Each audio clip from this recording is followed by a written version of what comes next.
Finds. We're at episode 10. We made it.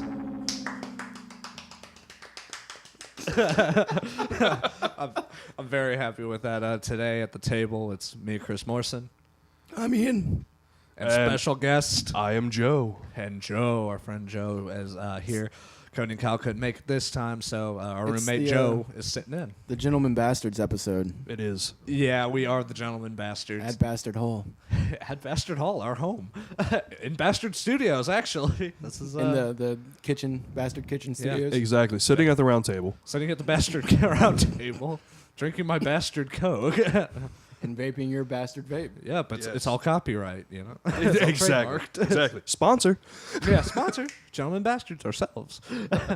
Yeah, we have a pretty fun show lined up. Actually, since this is a weird lineup, it's a Bastard episode. So me and Ian will be going over albums. Joe is just here to conversate with us and have a good old time, and we're gonna sit around the table. Which album are you doing, Ian? Which year is it? I'm doing Imagine by John Lennon. Right on. That's what I was thinking. 1971. 1971? Aha, so you are going first. That just means you got to close this out. Yep. And I do want to mention before the show kicks off and we start everything, last week when we recorded the Beatlemania episode. Yeah, we didn't get to mention because I think this happened around the time, but Bernie Worrell, the keyboardist for Parliament Funkadelic and Funkadelic, he passed away at 72. Oh. Yeah, he passed away at 72. I made a little post. I posted the song Super Stupid by Funkadelic. That was the band before Parliament Funkadelic, for you at home who aren't really familiar with it. Just a fantastic keyboardist. Parliament Funkadelic in general were all super talented musicians, and I have never met a person who hates funk music. So if you want a band and you want to make one of their albums today. Oh, yeah? Weren't you? Oh, was I? Parliament Funkadelic or Funkadelic? Oh, yeah, I was going to try to do Maggot Brain. Yeah. I was going to That's try. a fantastic album, too. Yeah, it's like, I want to get it on vinyl, though. I have to find it on vinyl. I want it to be real. Yeah. You know, I don't want to be like... I want to be real. Yeah, I don't want to be like, I had somebody burn it for me. But like Cody introduced me to them, and... Right. It's not pure. It's not pure. Yeah, it didn't feel pure. It felt exactly sludgy. My, I was my just album, like, I burned it. My album's not pure. No, yeah, well, that's fine. Like I said, sometimes it's fine. But for Maggot Brain, the Funkadelic's Maggot Brain, that's one of the coolest albums ever. I do want it on vinyl. It's just hard to find. Fantastic album. Absolutely. Yeah, before this, we were actually warming up and chilling, and I was singing Can You Get to That, one of my very favorite songs. Quick funny thing that I was reading, because I wanted to read up on Bernie Worrell because I saw he passed, and I was like, well, I don't know a lot about Parliament Funkadelic. I just thought this was a little funny. It's not an interesting fact. It's a great fact. Funny fact? Yeah, it's a funny fact. Other than his work for Talking Heads, who is best known for working with Parliament Funkadelic. Yeah, I was like, Talking Heads, he was on one of their albums. He was inducted into the Rock and Roll Hall of Fame with the rest of Parliament Funkadelic, all 15 members. Yeah. That's amazing. You don't do that. Yeah, it's a really big group. Yeah, huge That's group. awesome. It's like an orchestra. It's like an electric orchestra on stage. You know, watching these guys, they have the mothership come down. George Clinton comes out, and that dude's crazy, and Bootsy Collins and shit. But that was in 1997. They all got inducted into the Hall of Fame. Nice. Bernie Worrell will be missed. Alive for that. That's awesome. Yeah, right. Yeah, hey, I was 7. Surprisingly. I was 7. Yeah. I was eating boogers. Were they all alive for that? Yeah. Right.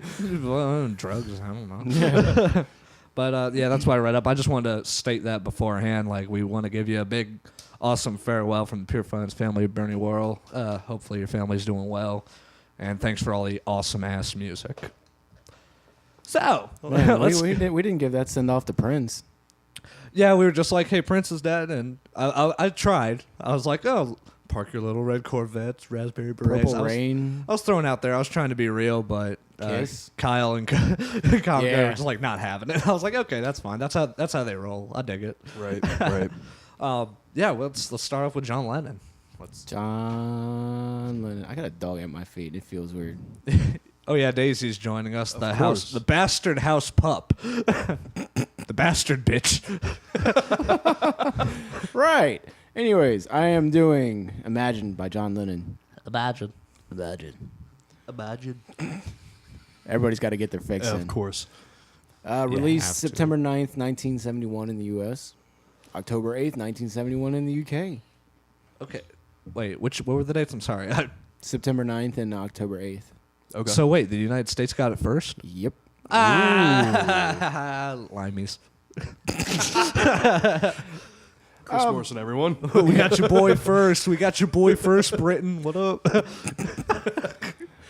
I'm not going to say anything. Yeah. Go ahead. Yeah. Yeah, just coming in under 40 minutes. Seems like a short album, but it really isn't. It's really good, especially if you can get into it. Mm-hmm. Only highlighted a few songs just because, Yeah. it's Imagine. It's John Lennon. But it was recorded February 11th through the 12th and June 23rd through July 5th in 1971. So 2 separate jump dates kind of thing. Okay. And he recorded it at 3 different studios. Of course. Yeah. Yeah. Nice. Well, I mean, of course, Abbey Road. He recorded there. Yeah. He recorded at Ascot Sound Studios, which was his own studio. Oh, one he built. Yeah, that was in Surrey. It was built by Lennon and Ono to avoid, that's Yoko Ono, to avoid pressure from EMI and Apple Records. Okay. Yeah, basically to get away from the bigger ones kind of thing. That's kind of Okay. cool. Like, he just made his own thing. It was like, I don't want to be... It was at his home. Oh, okay. Yes. That's awesome. Their little, like, love-in nest. Yeah, I guess. It's like, I guess I'll make music when... I mean, the cool thing She'll is let me. that it was later sold to Ringo, so I mean... Hey! Yeah. What do you use it for? Like a closet or something? I don't know. The last, excuse me, we did some stupid stuff before this podcast that has now hurt my throat. Oh. That you'll hear if you want to at the end of the podcast. Yep, you gotta listen past all of it. Right, so, right, all the way to the very end. Yeah, you can't skip. Don't skip. Stop skipping! You skipped, didn't you? Anyway, let's continue the podcast. Anyways, the last studio that they recorded at, Chris's face is bright red now. They recorded at the record plant in New York. Basically, that's one of the locations that Electric Ladyland was recorded at. Hey! That's awesome. Yeah. I was hoping that Cody would be here so I could look over to my right and be like, "Is that right? Huh? Right? Huh? Right? Yeah. Which is also cool because speaking of the 5th Beatle, it was later sold to George Martin, the producer. Oh, right on. Okay, Yeah. cool. Dang, so it's just like in the family. Yeah, pretty much. That's really nice. But yeah, it was produced by John Lennon, Yoko Ono, Phil Spector. They did their Right. own thing. Phil Spector. Yeah. That guy has his Yeah. own legacy, I Yeah. swear to God. Throw in Phil Spector there. You don't really need to say much more about that. If you don't know who he is, look him up. Apparently, the dude was kind of crazy.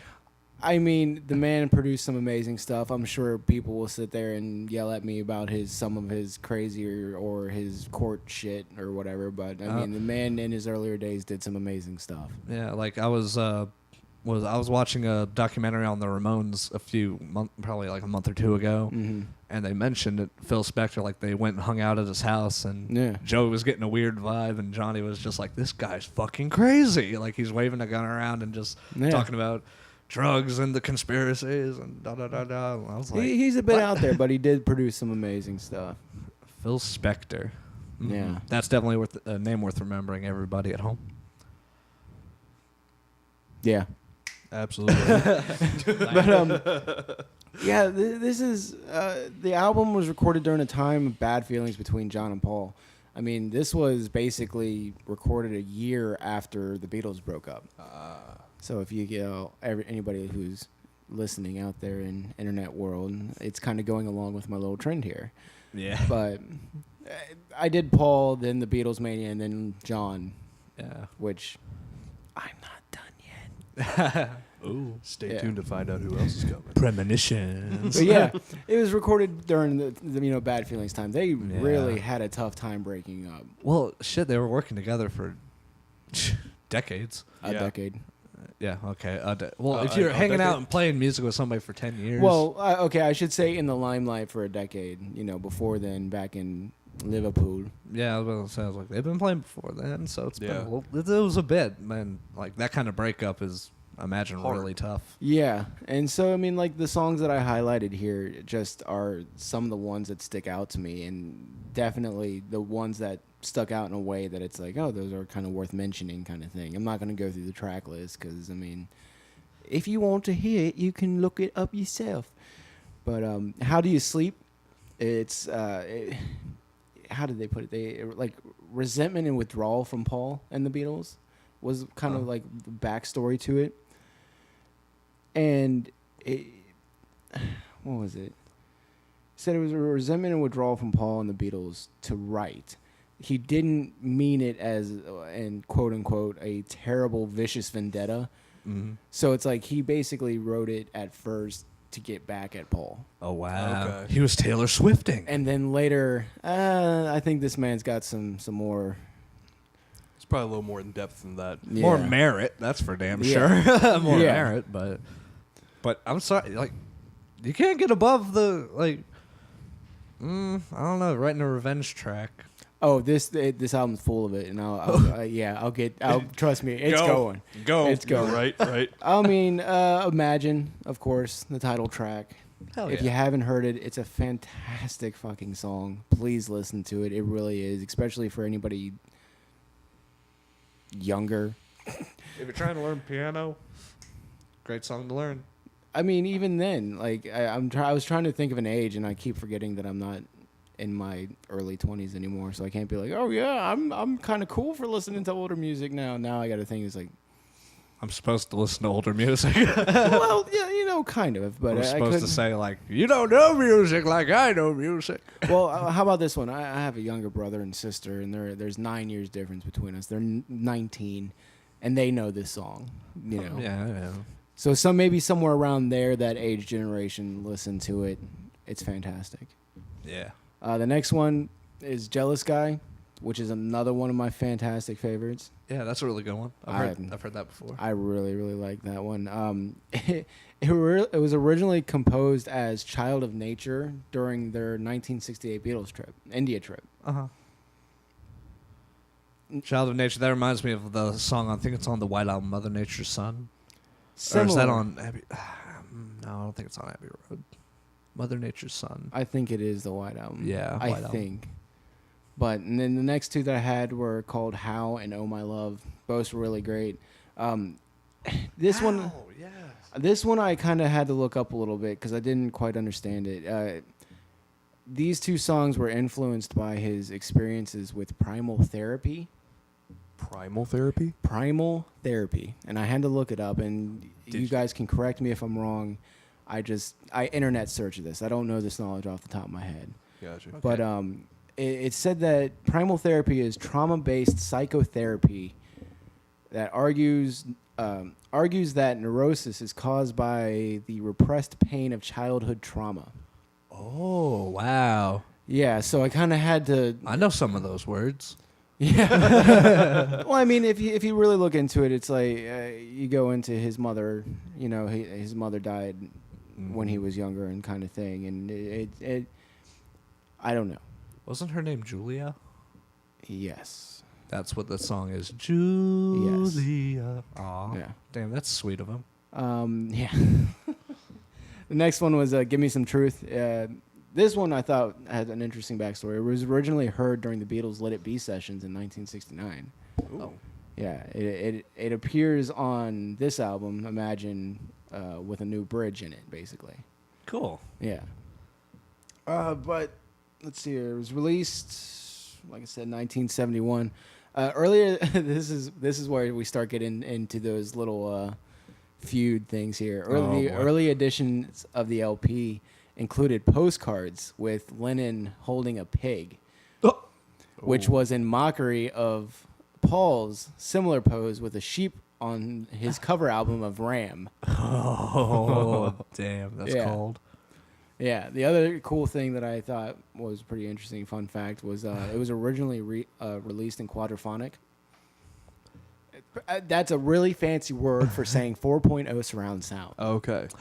Yeah. Yeah. Of course. Ian looked over and saw the blank look in my eye. Yeah, I was like, of course, quadriplegic. Yeah, I know what that meant. Looked over at Joe, saw the Quadrimolecular. blank stare, Yeah. explained it, look over at Chris's, and the twinkles in his eye, and he's like, oh! Yeah, I'm like, oh, that. As I clean the drool from my lip, because I'm a dunderhead. But yeah, I mean, I didn't really do a whole lot on this album. I mean, it's a fantastic album. Is pretty much what I can say. The rest of what I've got here is a bunch of fun facts. Basically, the front cover was a Polaroid taken by Andy Warhol. Okay. Oh wow. Yeah. Andy Warhol did that shit. Yeah, the front cover. The back picture, of course, is Yoko Ono. But Okay. well. yeah. No, calm down. We're not going to have any of that now. yeah, we've kind of had a trend with the charts and certifications with some of our guys. How the Brits don't like their own. Yeah. It doesn't apply to the Beatles. Oh. Yeah. Oh, I haven't done George Harrison yet, but We'll find as out. far as Paul and John go, they have both hit #1 in Australia, UK, US. Damn. Right Yeah. on. It's got gold certification in the UK, and it's only been 2 times platinum in the US, which I thought was interesting. Only 2 times platinum. Yeah. Well, it's the Beatles. When it's the friggin' Beatles. Yeah. Well, when it's A member a of solo. Yeah, it's a solo, but still. Yeah. But Yeah. it's one of the important ones. Yes, One of the you would 3 important ones. You would think his name would carry more merit to burn. I'm very cold to Ringo. I'm sorry. I don't mean to be so cold. Like, he's actually a very talented artist. Okay, moving on. He is. Yes, he is. Okay. He's a fantastic drummer, great director. I don't know about director. I haven't watched it. Anyways, before we get too far into that hole, Yeah. some fun facts. George Harrison did lead guitar on half this album. Oh. And another important individual who has popped up in the past 3 weeks of these episodes is Klaus Bormann. Klaus Vormann? Yeah. I'm trying to recall now. Klaus Vormann. He did Klaus the artwork Vormann. for the Revolver album. Oh, that's what we were talking about. Okay. I was like, that sounds familiar. I heard the name. I was trying And to he's a grab it. bass player. And he is a bass player. And he played bass on this album. Oh, wow. But he pops up throughout the Beatles' careers with different, obviously with different ones. But But out That's of the interesting. That's bowl pretty of cool. fruit of artists that Yeah. the Beatles know, Lennon's just like basically. picking. It's like anybody but Paul. Fuck you. Yeah. I mean, Damn. with George Harrison, anybody but Paul. I mean, with the whole George Harrison, though, I mean, it was basically a week before before John started recording the album. He was talking to George and was like, "Hey, you want to be on my next shit? Cool, let's rock." Right on. I'll see you. I'll see you at my home studio next week. But yeah, my last cool thing is it was voted 80th on Rolling Stone's 500 greatest albums of all time. So Dang. it broke 100. Yeah, it scored better than what was it? Hard Day's Night. Yeah. Yeah, that was like 300 something. Wow. Yeah. Yeah, but it was like top. That list was top songs to listen to before you die or something. Yeah. Oh, Like okay, 1,000 okay. songs. or I need something to like look at that list because I want to see how many of the Beatles catalog actually made it onto that list. For it, yeah, I'm just like, if everybody That's has to 500 kind of hear albums. them. It's like that's music. I'd like to take a look at that list just to see how much of it I've heard. Yeah, and just You kind of wanna mark it off the list. almost Yeah, do it yeah. as a bucket list kind of Okay. thing. How they were presenting it, but to actually sit there and mark off, oh, I have heard that, and then just kind of step back and look. I've heard quite a bit. I haven't heard that much. Yeah. And Stuff that you should hear. exactly, obviously and from this obviously be list. introduced to things that it's just like, what is that? I swear to God, I'm gonna look that up. I swear to God, if Justin Bieber's anywhere on that fucking list, it's like I'm gonna burn it. that's a waste of time. Like this is not a good, credible list. I would actually really like to sit down and do that. That would be interesting. Oh God, that would be very interesting. Let's freaking do that after the podcast. Oh. Hey-o. Time We got traveling, time travel. Oh, now we're gonna travel, move travel. all the way to 1973. 73. 1973, I chose one of my favorite bands because I'm going to give people a backstory to this now. We're going to go behind the scenes of Pure Finds. All right. Last week, I chose... When he was a young boy. Yeah. when I was young. All last week ago. Fuck. I'm so glad I don't shit my pants anymore. It was really becoming an issue. It was. It was. Okay. But for real. You're worse than the dog. For real now. Yeah, I was wondering. Somebody shit my pants today. No, I chose an album. I was going to go forward because I found it in my collection. It's Grand Funk Railroad's album Shinin' On, which is a great album. It has Locomotion on it, which is one of my favorite covers ever. Also, it has a 3D cover, and it has the 3D specs like in the front of the Blue cover. Shark? Yeah. At Blue Shark, I found it, and it was great. But it still had the 3D glasses that you wear to look at the 3D cover, like in the cover. So you'd actually have to break the cover to get the glasses to look at it. Mine still have the 3D glasses intact. Shazam. So it's worth a lot more. I have the poster on the inside as well, Oh, the 3D poster. Very nice. Yeah, it's really cool, and it's just a good album to listen to. Sadly, they're not druggies. They don't come from broken homes. He had a difficult time finding some information on this. There was hardly any information. Like, on the album, there was, like, literally, I opened up pages and pages looking for, like, spicy info, and each source I found, they were like, it was an album. They're in quite the 70s. kosher, lads. Yeah, it was like 1974. They went to the studio, did this album. It was good. And that was it. And I was like, okay, I'm going to go. And on the 8th day, they recorded this album, and it was good. And times were good. And then I was like, okay, I'm going to go into the artist And then and they look at took a nap. stuff. Did find some cool shit. I have it on the piece of paper. Maybe I'll talk about it next podcast. I have it on a piece of paper in my room. But there were some cool facts about the artists. Anyway, we're going to 1973 with one of my very favorite albums from one of my very favorite bands. Done them before. And here we go. It's Black Sabbath, Sabbath, Bloody Sabbath. This is the follow. Yeah, right. Oh yeah, absolutely. I absolutely love Black Sabbath. Yes, it's an album to own. Me and Joe go I'm back. feeling- Yeah, I'm we feeling go very back. left out right now. I'm the oddball out with I like an occasion. No, Dog, you Black can borrow Sabbath. this and just listen to it on a dark, stormy night and have a great day. Have a have great bright time. and Speak of the sunshine devil, tonight. it's the dark Well, stormy night right I was now. about to say, you can have a bright and sunny night, too. you can have a bright and sunny night and then ruin it with Bloody Sabbath. Fuck yeah. It's a great album. Before this, they recorded Black Sabbath's Volume 4 album, which I have hung up on the wall in the little vinyl holder. I had that hung up, but that was more of their experimental music. Sabbath Bloody Sabbath is when they get back into, like, you know, kind of that paranoid sound where it's like death, doom, destruction, think about life, nah. And all the riffs are nuts. It's really hard to forget any of these Yeah. once you hear them, once you get used to them. Are you checking out the cover? Or are you looking at your laptop? I'm looking at the cover. Yeah. See, and that's part of one of the coolest fucking things about actually owning the vinyl, the cover. It has a guy sprawled out on the bed with demons and stuff going at him, and the bed at the top of the headboard 666 says on the headboard. Yeah, the headboard's 666 with a skull. The art is beautiful. There's even sixes. I can't think of the word right now, but with the skull and his horns, it looks like there's sixes there too. Hold on, let me take a look at this. Yeah. Look. Let me grab the album. Yeah, I real have the quick. physical album at the table. Oh, okay. I see what you're talking about. Yeah, Yeah. it does look like there's sixes there. I think that might be a happy circumstance. Hey. Or is it? Or is it? Or is it Absolutely. darker? Fucking metal.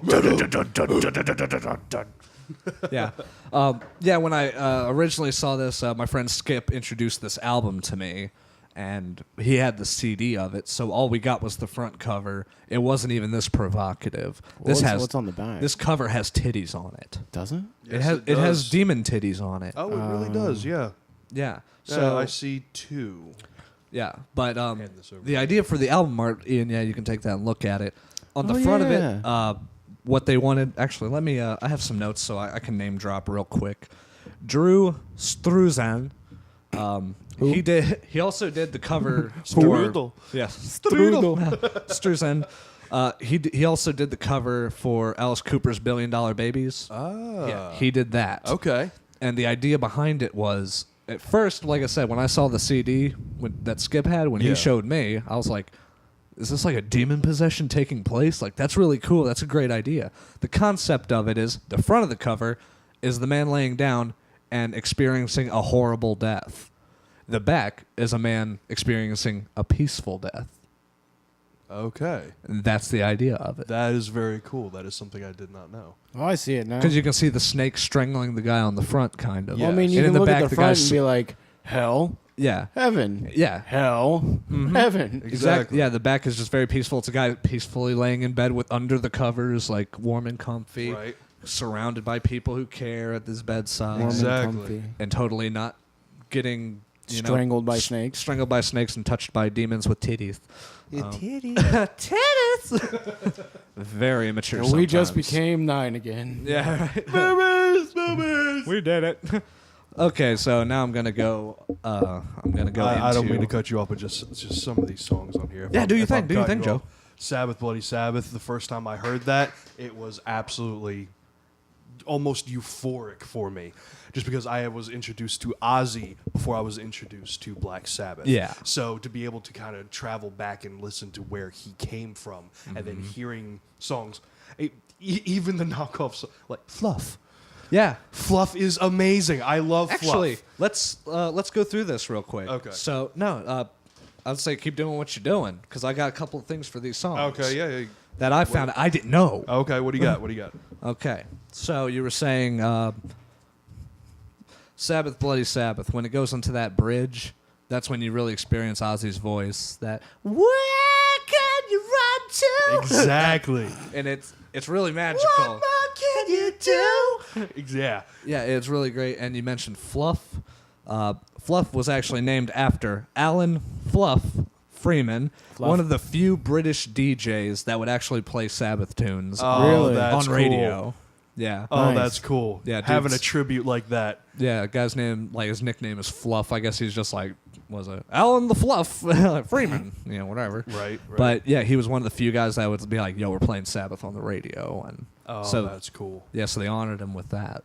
The tracks are amazing, each one a gem. Yes. This is one that you put the record on and leave it. Just listen. yeah. Yeah, through that, you can go through that now. Yeah. And- Sabbath, Bloody Sabbath. A National Acrobat. Okay, I got a point on National. Okay, what? Because I have points for like some of these songs. Sure, So yeah, go, as go, you go, rattle go. them off, I want to be like, and just kind of like get in Squeeze there. it in. Squeak. Yeah, squeak. Fun fact. So we said Spiral Architect or National Acrobat. National Acrobat. National Acrobat. Geezer Butler wrote that, which I never even thought. I just thought it was a really badass song. I loved it.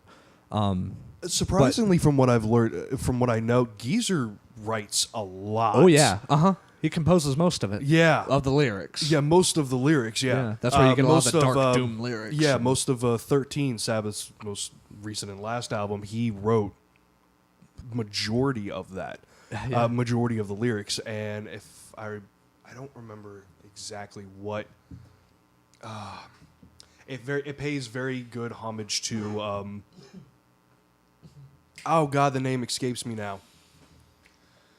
I had to look it up and mention it on the next Yeah, podcast. I'll have to look it up and mention Not it on the next Aleister one. Crowley, right? No. It's I've noticed periodically throughout Black Sabbath's albums that they will create new songs that are akin to some of their older songs, and this was one of them. And I know when Ozzy did one of his albums, Black Rain was akin to War Pigs. Yeah. that was very, very similar. Gave you the same vibe, same kind of emotional feel listening to it. Yeah. And this one was. The name still escapes me, and it's right on the cusp. It's right on the brisk. I can't remember it, but there's a lot of Sabbath does that, and I really appreciate that to be able to actually listen through Ozzy's single career and then his through Black Sabbath, and I really appreciate that. Hells yeah, man. I dig it. Something really cool about the title track, Black Sabbath. The band recorded in Clearwell Castle in the Forest of Dean. That's just metal as shit. Yeah, I'm sorry. In the Forest of Dean, there is a Where is castle. It's in England. Gloucester. Or Gloucester? Gloucester? I know what you're saying. Yeah, okay. I'm just making sure. I'm dumb. Why, So why I'm did you afraid. go? Why did you go German for that? Gloucester? I just Gloucester? I make the tongue lazy, and I'm like, that's what European is. Okay, I speak Europeans like that. that's very nice. But yeah, it's a medieval castle. It's like Tijuana. We go to Tijuana, Mexico. Tijuana. Tijuana. Tijuana? Yeah, Tijuana. Guadalajara. Guadalupe. Guadalajara, Mexico. Imagine a Boston accent saying Guadalajara. Guadalajara. Yeah, we're going to Guadalajara next week. Yeah, Guadalajara, wearing getting my in the car. khakis. Get in the car. Get in the car, but wearing my khakis. Yeah, I need to get my khakis. You're wearing them, you idiot. We're going off on a very Yeah, of course. wrong tangent here. You That's put fine. the three of us in a room with microphones in our face, and bad things happen. Yeah, I was like, and this kind of shit happens. It's Exactly. fine. Yeah, the forest in the Forest of Dean. Forest at of Dean. Clearwell Castle. Clearwell Castle. Old medieval castle. Medieval castle. On a dark Medieval. and stormy night. On a dark and stormy night. But Led Zeppelin had recorded there, Oh. and Mott the Hoople have recorded there. That Never is heard the of them. best name. Mott the Hoople. Mott the Hoople. Mott the Hoople. You sound like a cult now. You just sit around chanting that. His name was Mott the Hoople. I haven't heard of them, but I'm definitely going to look Does him he up hoople now. your mods? Yeah, he hooples your mods. Intriguing. Yeah, Very. but in this medieval castle, it was really dark, scary, really, because it's old as fuck. It's Yeah. in England. Yeah. And the guys spent most of their time just messing with each other. They're just like playing pranks and shit. Like, Nice. what did it say? Trying to freak each other out. Yeah, Ozzy said in an interview that Burt Ward got the worst of it to the point where he slept with a dagger. Oh, jeez. Yeah, but the place always also just scared the death out of the guys. So some nights they would just like drive 4 hours home to go to sleep, and Wow. like we're not going to sleep here, and then they'd come back. No the shit. title track, Sabbath, Bloody Sabbath. Tony Iommi wrote the main riff. That Yeah. da-na-na-na-na, Yep. da-na-na-na-na. He wrote that in the dungeons Oh. of the place. Yep. That just And with that, that was one of the first things they did because, I was talking about, Volume 4 was their more experimental stuff. And due to touring and the heavy, heavy drug and alcohol abuse these guys were going through, Of course. yeah, insane amounts of like cocaine, alcohol, it just ruined them. yeah. Kind of, and they weren't inspired. Just they were having a lot of difficulty writing. They tried to get something to go in at Morgan Studios in England. Tons of artists have done work at Morgan Studios. Led Zeppelin, they recorded Led Zeppelin 2 there. Paul McCartney recorded McCartney there. Pink Floyd, they recorded Metal there. Oh, very nice. Yeah, and Alice Cooper also did Billion Dollar Babies there. Okay. This album was produced by Tom Allom. He's also produced Def Leppard, Judas Priest, Kix, Crocus. My childhood. And- That's wonderful. Yeah, boom. Yeah, right? And this, they were going, let me see here. Yeah, they were going to record first at Record Plant Studios. Mm-hmm. This album, they were going in there first. But like I said, they were uninspired. They couldn't figure out a thing to write. And they were, let me see here. And they were also a little discouraged because when they got there, the room that they were previously in, that they recorded Volume 4 in the previous album, the room that they played in, they come back, and it's all taken up by this huge synthesizer owned by Stevie Wonder because he just recorded there. That's awesome. So they get back to home base pretty much, and This like, motherfucker. and it's kind of like you don't have a room. It's like A Clockwork Orange. If you ever seen that movie, the main character comes home after being in prison and everything, and they're just like, well, the parents are like, well, we rented your room out. You're kind of a scuzzball. So. Yeah. And that's how it felt, and they were just kind of discouraged, and they felt like everything was falling apart. But then they go to Clearwell Castle, and they get their pre-production on, and the castle just skyrocketed their imagination for this album. Absolutely. That, like you said earlier, that riff, the riff that he wrote in the dungeons. Could you imagine what that would have sounded like In The the reverb. dungeon. in the dungeon? The It reverb. just All depends. one Like, what is- kind of amp was he using? Exactly. That's all I want to know. It's like, what amp was he he using? using? The sound equipment that he was using, the equipment in general, his tuning. Oh God, just my imagination is running wild with that. In my head, I'm thinking either it sounds like a cathedral, or like a closed-off I'm getting all cathedral. flustered. I in here. would imagine. Could you imagine like the size room that we're in, but just all made of very old stone? Yeah, it's That kind of reverberation in something this size. Cold, dark, pretty damp. Like Brooding. my ex. That face. He went, ooh. Whoa. He went, whoa, whoa, whoa. Whoa. I was just saying like dark and cold. I was about to say, Dark and cold. he got the full opportunity to watch my facial expressions, and it was like, When you're around, they give you that haunting feeling of like, I really shouldn't be here, but you are. Right. Okay, no. shouldn't really. Continuing. Yeah, that's like I have great relations with my ex. No, I'm kidding. Everything's fine. Yeah. Feeling the love. So after they get everything going, they get inspired. They write in the castle, and they goof off. They have a great time. Geezer and Bill Ward were just heavily drinking at the time. Everybody's still doing drugs, of course, but they've calmed down a little bit because they took some time between the touring and then this. They took their time after the Stevie Wonder ordeal. They're like, okay, let's take a break from each other. And they did. And they got social lives. They got happy. And they're like, okay, let's work again. So they did their time at the castle, got the fuck out, decided to go to Morgan Studios. At Morgan Studios, while recording Sabracadabra, Led Zeppelin were actually recording in another room. I did not know this because everybody knows I'm not a huge Zepp fan because on any hard rock list, Yes. it's always Sabbath number 2, Led Zeppelin number 1, and that's just not fair. It's not. But on the it's metal, crap. on any metal list, Black Sabbath's always number 1. I'm like, that's cool, but they're also hard rock. Like, they deserve that spot. Anyway, this is cool because I found out that the bands were actually really close. They were really cool with each other. Huh. And I was Awesome. like, you know what? Okay, I don't have a reason to not like Led Zeppelin anymore. Right. I guess I can proceed with listening now. Black Sabbath said it was okay to like Led Zeppelin, so I like Led Zeppelin now. Yeah. It's like, Exactly. Sabbath is my Bible. Like, they could write the Bible and I'd be like, yes, sirs. John Bonham actually wanted in on the drums for Sabracadabra. Ooh. Really? Yeah. Did he? No. Oh, come on. Ozzy and the guys said, we like to do all the music. We like to do our music. Okay. That's how they put it to him. They were like, sure, but we like to do our music. Sorry. So would it be too far off to say that Bill Ward got some inspiration from him? It doesn't sound crazy. It doesn't sound crazy because I'm thinking They could have worked like together backstage and or not backstage, behind the scenes.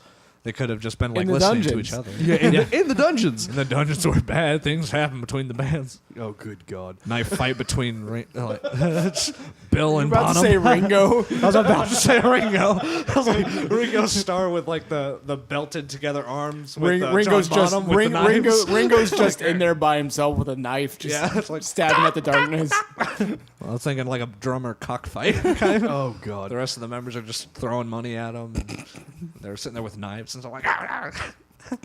John Bonham would win. Agreed. But Moving on. But me saying that, him getting his inspiration from John Bonham, I don't remember, Chris, maybe you might know, the song where Bill Ward was playing on an anvil to get that, that sound that I'm talking about. What is... Children of the Grave. Children of the Grave, thank you. Yes. Yes, that... Yeah. Would it be The drums in that song, Ian, are amazing. awesome, dude. I think you guys have pointed it Children out of to the me. Grave. So, Yes, Children of the Grave. I think at one I'm- point we even thought about covering that. Yeah. We Way did, back yeah. when. Yeah, we actually did. Dudes, let's Back, cover back it. at the garage. Yeah, let's Yeah. fucking cover it. Let's do it. Let's bring the dream back. Back to the Tonight. the album. It's happening. Jesus. Back to the album. Yeah, so yeah, maybe the anvil thing, maybe that. Maybe Maybe because I Bonham. know John Bonham did a lot of The man had a timpani and some gongs. yeah, he experimented a lot. Oh, it wasn't experimenting. That was live show stuff. Oh yeah. He's like, fuck it. Like those were part of his kit during a live show. Wow. Yeah. People want to hear me. They'll hear me, damn it. Yeah. They'll fucking hear me. They'll all pay. Oh God. Because we don't work for free. Yeah, so John Bonham wanted in on Sabracadabra while they were recording that. The guy said, nah, sorry, guys. But what did happen, What happened? Led Zeppelin came over to their side of the studio, Yeah. and they had a jam sesh. Oh shit. Sources say was recorded but never released. Oh. And it needs to be fucking released. Yes, it does. Where is it? Yeah, that's what I'm saying. Morgan Studios should have it, I want to email them and be like, guys, can we get a taste, please? Because That won't happen. sorry, it's like these guys are old. Jimmy Page, Robert Plant, Ozzy. Iommi has a little bit of time left. Geezer's still Not there. much. Bill Ward's still alive. It's like, come on, please release it while these guys are kicking and they can. Bill Ward cut himself out. Yeah, Bill Ward's the thing, man.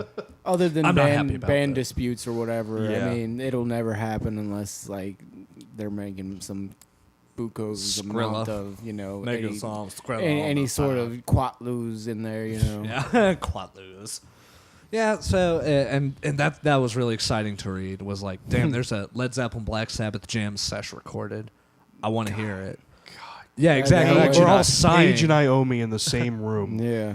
Just What would you talk? Both of them, all of them. Like, yeah. Knife when fighting. when you sit, just one massive melee. But I mean, when you think about it, like, if you start picking out individual members, yeah, of course they're all great. But I mean, That amount of skill in one room. Ozzy and is- Robert Plant. Yeah. John Bonham, what's his face? Yeah. Bill Ward. Oh, Bill Yeah. Ward. Yeah. I don't know Black Sabbath No, as you're well as you fine. guys. Yeah. I You're fine. know Led Zeppelin more than I know Black Sabbath. Yeah, but that's what I'm trying to get through. It's just like, here's some It's- Sabbath. It's, I'm trying to It's introduce give and them. take. It's give and take here. Bingo. It's good stuff. So after all that's said and done, Rick Wakeman of the band Yes, progressive rock. They're Yes. Yeah, they're pretty See. tight. The keyboardist Rick Wakeman, he actually did sit in and did some keys for the end of Sabracadabra. And it was and they mainly used it to conceal Ozzy swearing at the end of the track and just going off and everything. Can you hear it? On the track? hardly, barely, no, No? almost no. But I'm Wait, gonna give it a listen hear tonight. what? Ozzy's going off or the keys?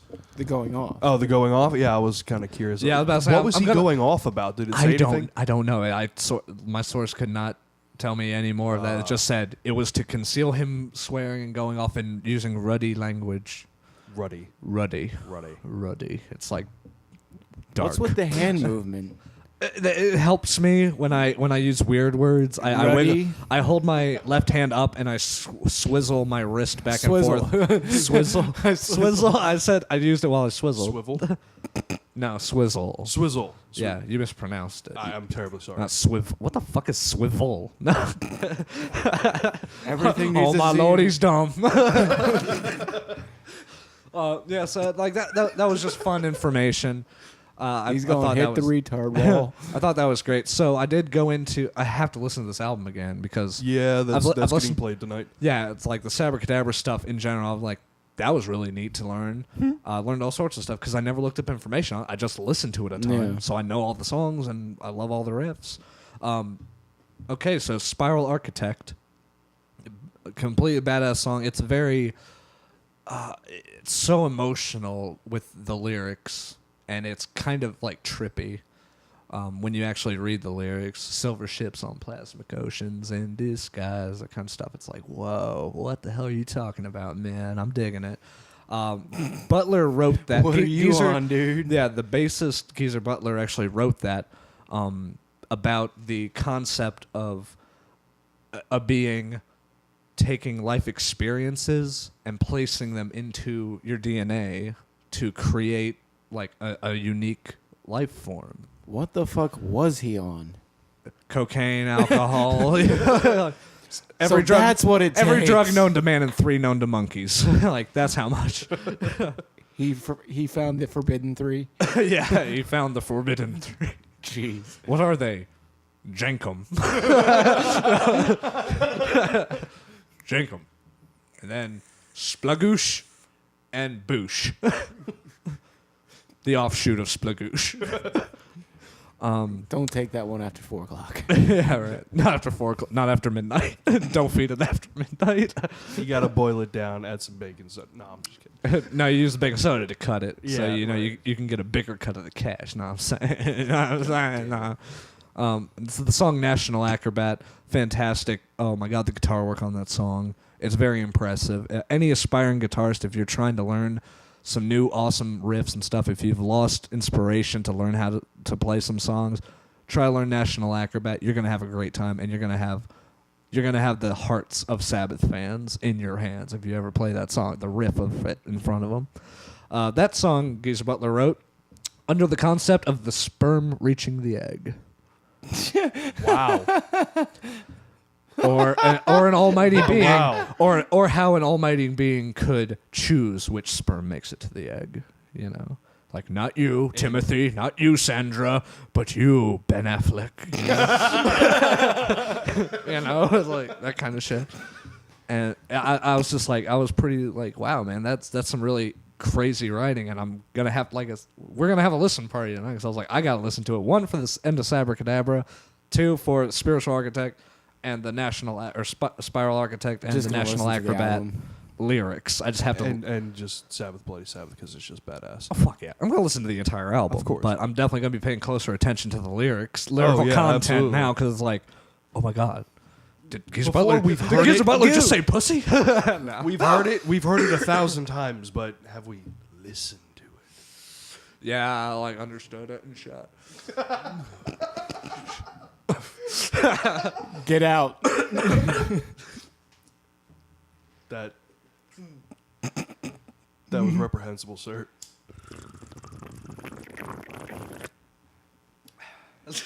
What the What?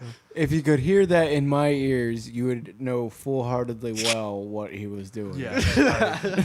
I understood. It's just water and Coke. Coca-Cola. Vouched by Don't the worry, it wasn't that. It was just vouched Coke. by the other two. It was a soda and a lighter. Yeah, Yep, soda and a water. lighter. That's it. I'm pretty good at that shit. Lots of practice. Usually when the TV's broken. The song "Killing Yourself to Live" also on this album, great track. Something if man, this song is it definitely helps you see the bigger picture of shit. You know, if you're doing any type of self harm, if you're into drugs, if you're having a tough time with life, "Killing Yourself to Live" is a great song. Geezer wrote that about the excessive alcohol and drug use that him and Bill Ward were both going through at the Right. time. He wrote it out, and like the lyrics are very straightforward. You know what I knew it was about this, but I feel everybody needs to know. Every song on this album is great.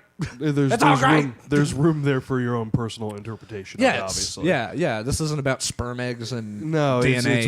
it's one of those songs that random DNA everywhere. it's one of those songs that the word transcends come to mind, because it doesn't matter really what kind of hardship, I guess, you feel that you're going through your life. You Yeah. can listen to this song and it will relate. Yeah, it relates. It's makes one you of you're those- not alone. Exactly. It's one of those songs that Somebody's been through it. exactly. Yeah, Exactly. yeah, and You get my gif. yeah, and especially with drugs and alcohol, sometimes like killing yourself to live. Right there in it's poetry. Yeah. because it's like, yeah, you're doing self harm, but at the time it feels great, and sometimes it just feels like that's what you need to get by, and it's just great. Best part about this, and I'm so glad I get to actually say it on the internet and out loud. It's just fun to say. All right. Anal cunt. They covered "Killing Yourself to Live." There's an American grindcore band called Anal Cunt, and I get to say that because it's a band name. Say it, Anal Cunt. And Zenyatta Mindada, and good night to you all. Real quick before we wrap it up. Anal cunt. Anal Cunt. It's a grindcore name. I'm about to look them up. That's a great fucking name. It's almost as good as Black Sabbath. Oh, Holy shit. don't put them in the same category. He's not. He's Just saying don't. he wants to listen to Everybody, I recommend go listen to Anal Cunt. Don't look it up on the computer at work. If your boss sees that shit in the search browser, who the fuck knows what they're gonna think? You'd be like, no, it's a band. They're like, Delete my browser history. In the U.S., I decided to just go with the U.S. chart on this one. It was way better than the British one. No number one hits, nothing like that happened. But in 1974, it went gold. So it went gold the year it released. Oh, very nice. And in 1986, it took about 12 years, and it went platinum. It does take some time for, Yeah. but when you think of platinum, Yeah.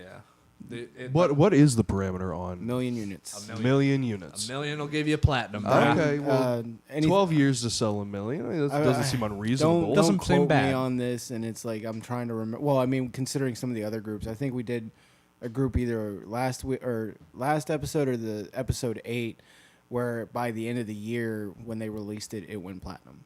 Wow. Yeah, I might have been one of mine. I don't know. I can't exactly remember off the top of my head. But I mean, when you think about it, it's like it's the 70s. You know, we've got the vinyl right here kind of deal that, you know, it does take some time for that shit to hit. And, you know, some of your more popular bands during the 80s and 90s and stuff like that. Sure, had a lot of competition. Yeah. So, I mean, platinum back in those days is pretty good, even if it is just single platinum or double platinum or something like that. And I was also thinking, just as I was going through all the information, just researching, I had to do all this today, so I just kind of threw it together. But I know this album, so I was like, I can talk about this. But when I looked up the gold and the platinum stuff, I went over to the UK. I looked over at the UK, and I was like, oh, they didn't do as well. And then it hit me. I'm like, the United Kingdom is only like a fraction of the size of the U.S., you know, like the population. So you gotta imagine, it's like, of course you're not gonna sell more albums than there are fucking people. Well, I mean, you gotta think of obviously locations and stuff like that, but I mean, what kind of music is being released at that time. So like, if you look at the albums of when it was released, what was going on, you know, Yeah. Summer of Love's gone, and now we are getting into that deeper, darker stuff. Yeah, you this know? is 74 when shit just starts getting like faster and kind of like it's just, you look at the time period and how it was released, and you know, this is going into publicity and, you know, what kind of marketing in the 1970s they had for music, kind of thing. Yeah, now it's time for like, let's talk about sex. Let's talk Yeah. about love. I mean, so you think of, you know, hitting that gold certification that's 500,000 units. That to me would just be a fucking dream. If I sold 500,000 anything, Yeah, I'd be happy. you go to platinum, that's 1 million. You go to diamond, that's like 10 million. There is one above platinum. Wait, isn't that only held by the Eagles? No. There's a Bon Jovi album that's hit diamond. Nah. I think there's a Michael Jackson that's hit diamond. And I'm just naming the popular artists off the top of my head that I know. I don't. I thought the Eagles held something over Michael Jackson. I think the Eagles might be equal now. Hold a diamond.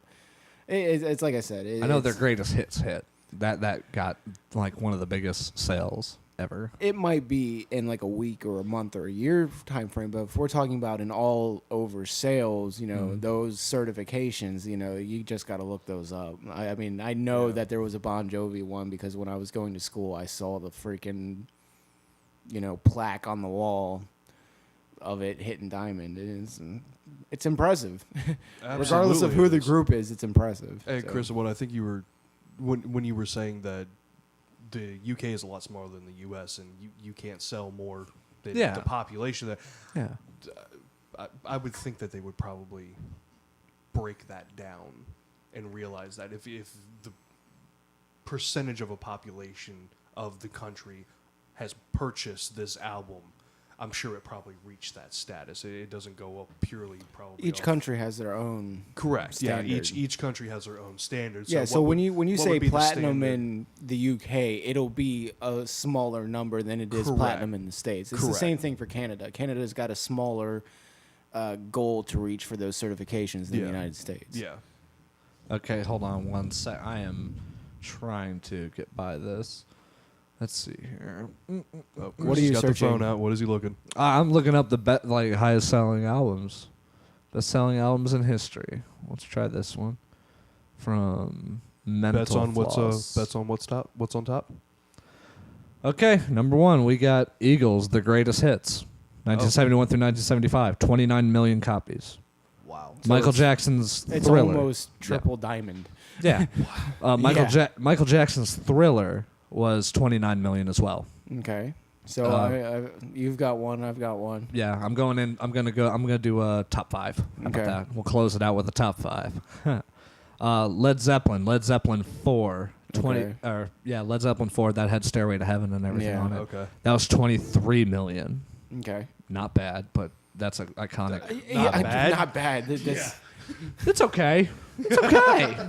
It's okay. Okay. Double diamond. It carries the Charles Atlas seal of approval. Number 4. Number 4, we got Pink Floyd's The Wall. 23 that's my million. shit. Number 5. And number five, Billy Joel's greatest hits. Yeah. Yep. wow. All right. Volume 1 and Volume 2. Hey. Number 6, AC/DC, Back in Black, 22 All right. million. Okay. Sorry, I think I'm just going to go to 10 now. Go to 10. These Yeah, are go good to 10. albums. Go to 10. Yeah. Garth Brooks, Double Live, That was a good album. 21 million. I've never heard it. I will say that one was a good album. Does that have like, and the thunder rolls, and the lightning strikes, bam, bam, bam. Oh, sorry. Shania Twain, Come On Over. That's number 8. That sold 20 million. Okay. Oh, shit. Number 9, Rumors, Fleetwood Mac. Okay. Yeah, Fleetwood Mac with Rumors. That's my shit. 20 million. I even own a copy now, thanks to Ian. Oh, number 10 is the Beatles' White Album with 19 million copies. Okay. And, man, that's a very dope list. Yeah. That is. Yeah. That's really good. Well, it's safe to conclude the episode, I think. Yeah. We've gone on long enough. Definitely, everybody have a great week. Listen to... Have a good weekend. Oh, yeah, sure. Oh, yeah, we're celebrating 4th of July soon. We're recording this on Friday, the Friday before 4th of July. Yeah, You might be listening to this on a Tuesday. possibly. So I hope Possibly. you had a great 4th of July. Shazam. Yeah. Yeah, I hope you had a great 4th of July. Very patriotic. And definitely listen for our awesome singing contest that we recorded beforehand. Put in the I would've- comments who you think won or did better. Yeah, that's the Yeah, question. yeah. Who do you think won or just did the best out of us 3? Give a listen. One the place first and show. the first one is Joe going. The second go is Chris. That's me. And then the third one is Ian. And yeah, just let us know what you think. Thanks for listening, everybody. Have just a great 4th of July weekend. Zenyatta Mandata. We're out. We're closed. Woo! Finish it off. Zip it up and zip it out.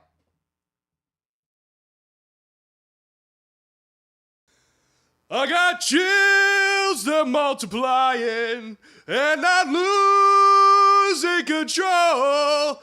For the power you're supplying, it's electrifying. Like that. And now it's Chris's turn. Yeah. I didn't get to practice much. Neither did I. Damn. I was practicing other shit. Okay. Come on, man.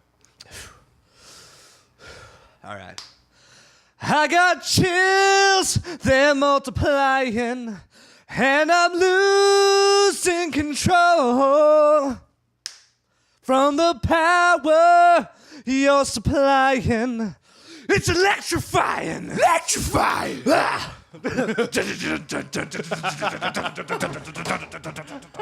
Ian. Metal. All right. So now it's my turn. Yes. Jesus Christ.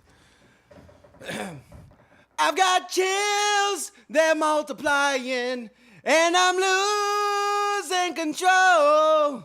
'Cause the power you're supplying, it's electrifying. Electrifying.